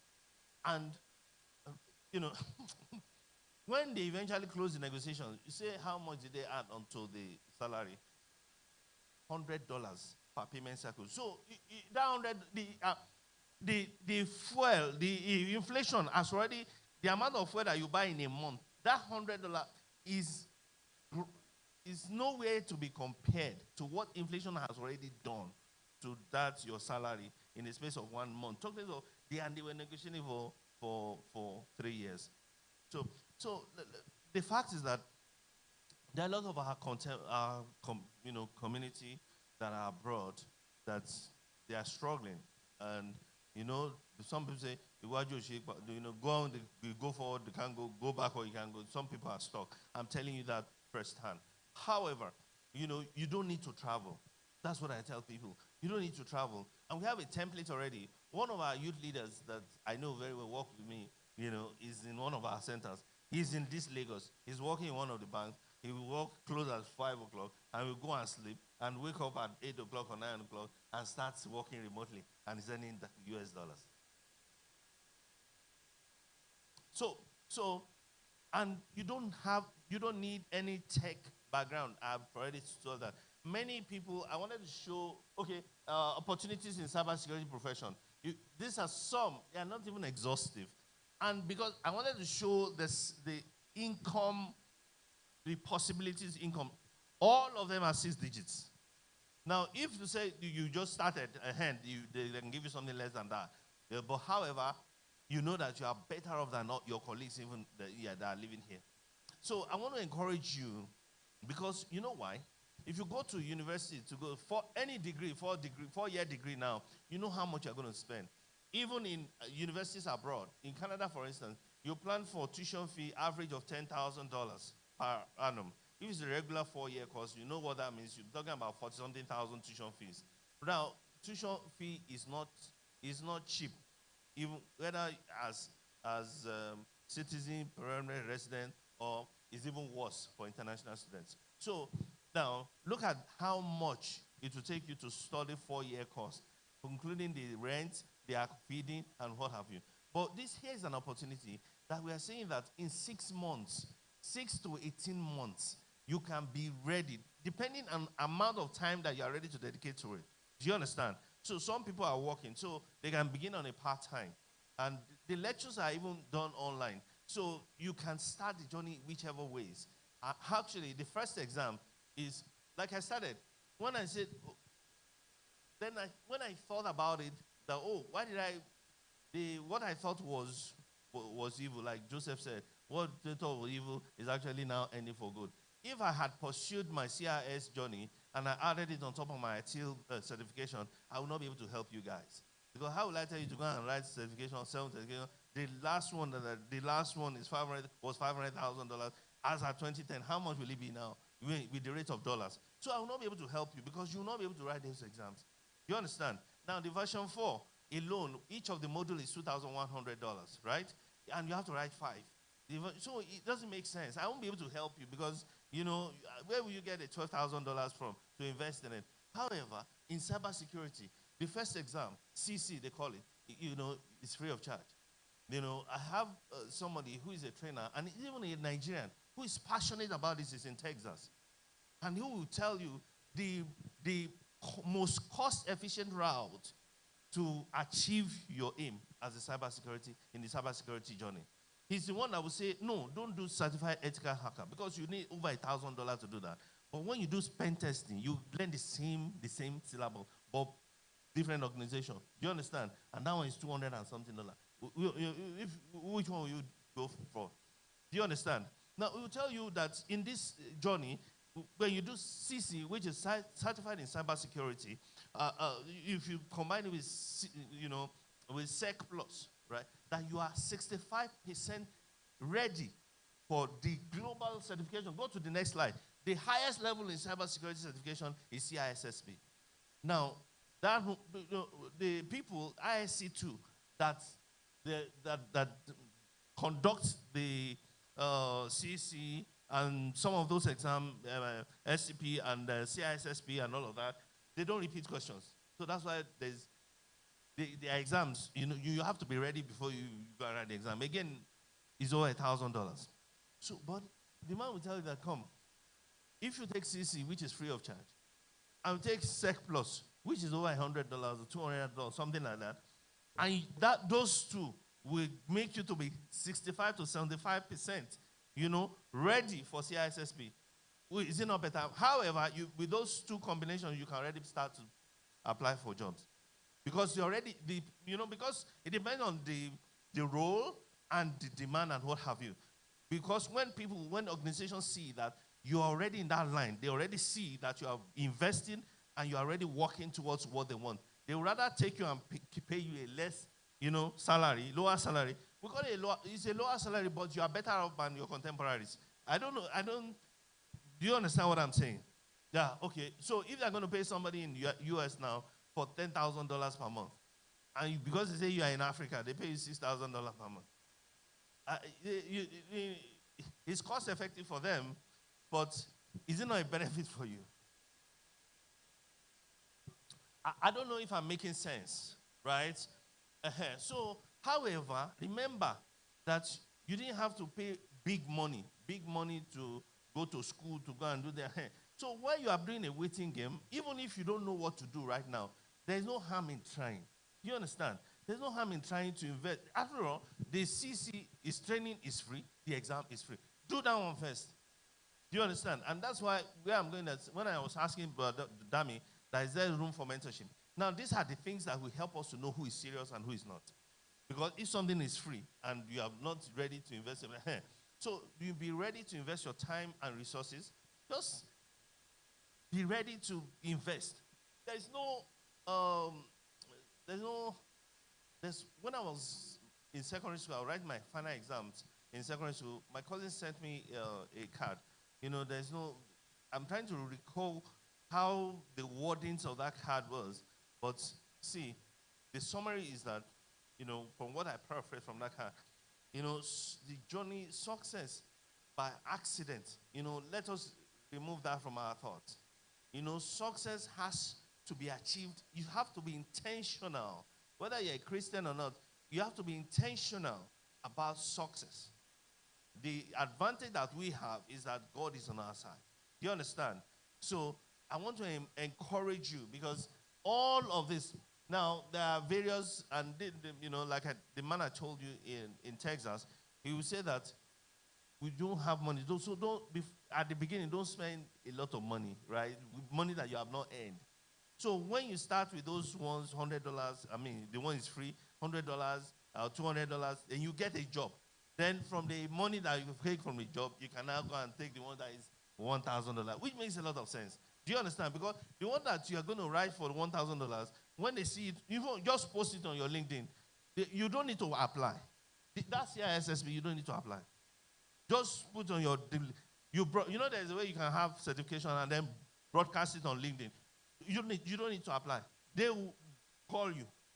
The only thing you need to be ready for is to be ready with an idea of what the minimum that they will ask you, what's the list of that you can consider.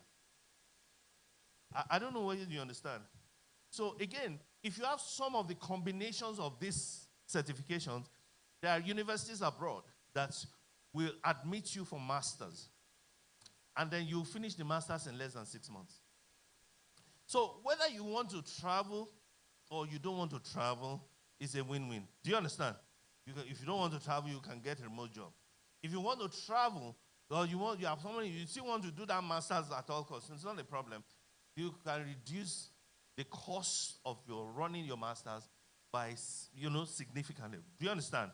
You can reduce it significantly. When you're running a master's that is supposed to be 18 months, and you can now do it, because some universities, the way these certifications, the regard that they have for these certifications, they will exempt you from almost 50% of their curriculum.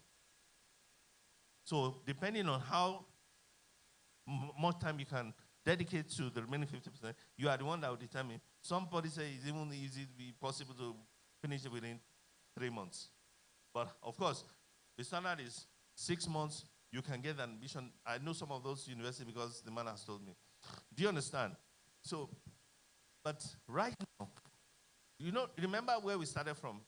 What can I start to do now? And these are global certifications.